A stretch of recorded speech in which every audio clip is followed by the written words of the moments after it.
अस्सलाम वालेकुम। उम्मीद करता हूँ तमाम बच्चे खैरियत से होंगे।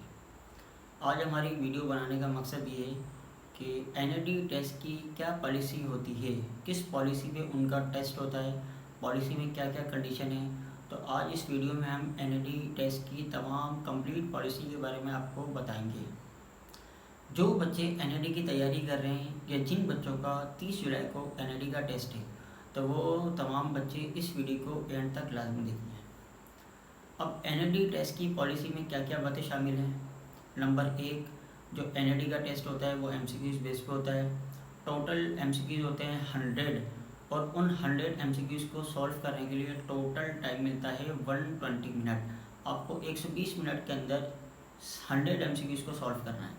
अब उस 100 एमसीक्यूज के अंदर 4 सब्जेक्ट होते हैं, मैथ, फिज़िक्स, केमिस्ट्री और इंग्लिश।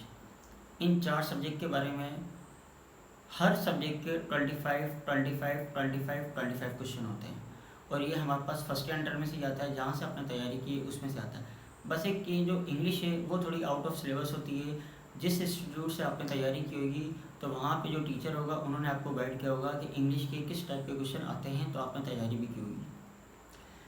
अब दूसरी बात ये होती है कि एनईडी टेस्ट के अंदर कैलकुलेटर अलाउ होता है, साइंटिफिक कैलकुलेटर। तो हर बच्चा अपना कैलकुलेटर लाजमी लेके जाए। कैलकुलेटर से आपको बहुत ज़्यादा फ़ायदा होगा। बहुत सारे क्वेश्चन, बहुत सारी कैलकुलेशन आप जल्दी से कर सकते हो।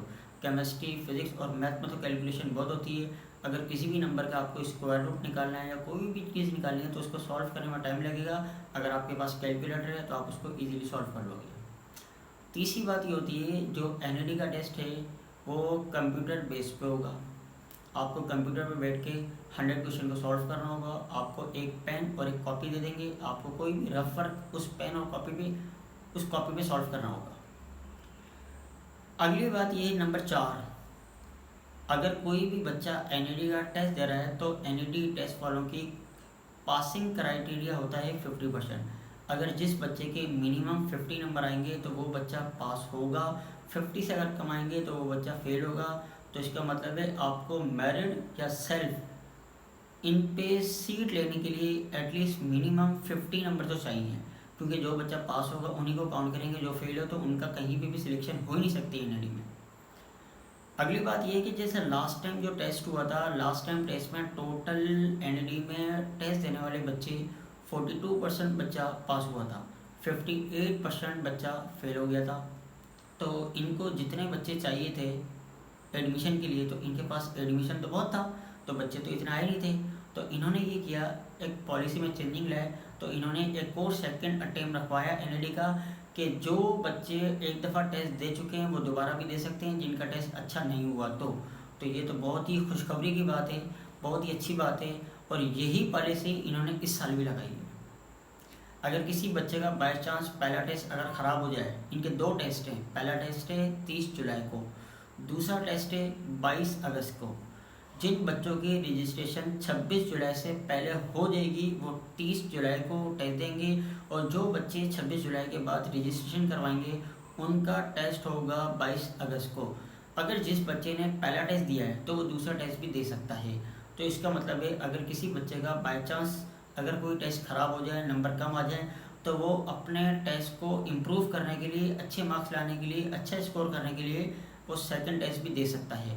तो ये तो बहुत ही अच्छी बात है स्टूडेंट के लिए। तो आपके पास 2 चांस मिल गए। इसका मतलब है आप अच्छे तरीके से मेहनत करो, आप कोशिश करो कि पहली चांस में आपका काम अच्छा हो जाए, आपका स्कोर अच्छा आ जाए। अब तीसरी बात ये होती है कि इनकी वेटेज, अगली बात ये होती है, सॉरी मैं बार बार टीसी बोल रहा हूँ, बार बार आ जाता मुँह पे, कोई मसला नहीं है, पर बच्चों को समझ तो आ रही है।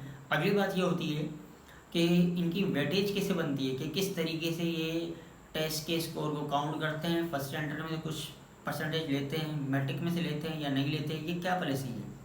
लास्ट टाइम इनकी पॉलिसी ये थी कि जब इनका टेस्ट हुआ था, इनका रिज़ल्ट आ गया था, पर जब तक इनका रिज़ल्ट आ गया था, जब तक इंटर का रिज़ल्ट ही नहीं आया था।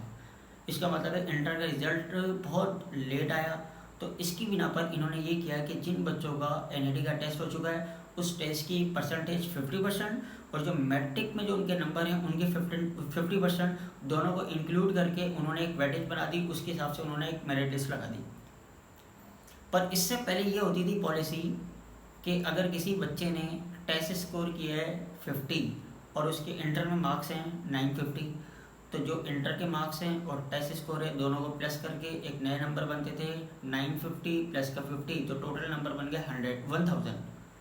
तो अब उस बच्चे के टोटल नंबर बन गया 1000। और एक और दूसरा बच्चा है जिसके इंटर में मार्क्स हैं 900 और टेस्ट स्कोर है उसका 75, दोनों को ऐड किया, अगले बच्चे के नंबर बन गया 975। तो इन दोनों में जो ज़्यादा नंबर है वो मेरिट लिस्ट के हिसाब से ऊपर आएगा। तो ये तो पॉलिसी थोड़ी गलत भी थी, तो अब तो इन्होंने पॉलिसी चेंज कर दी, पर अब उनकी मर्ज़ी कोई भी पॉलिसी लगा सकते हैं।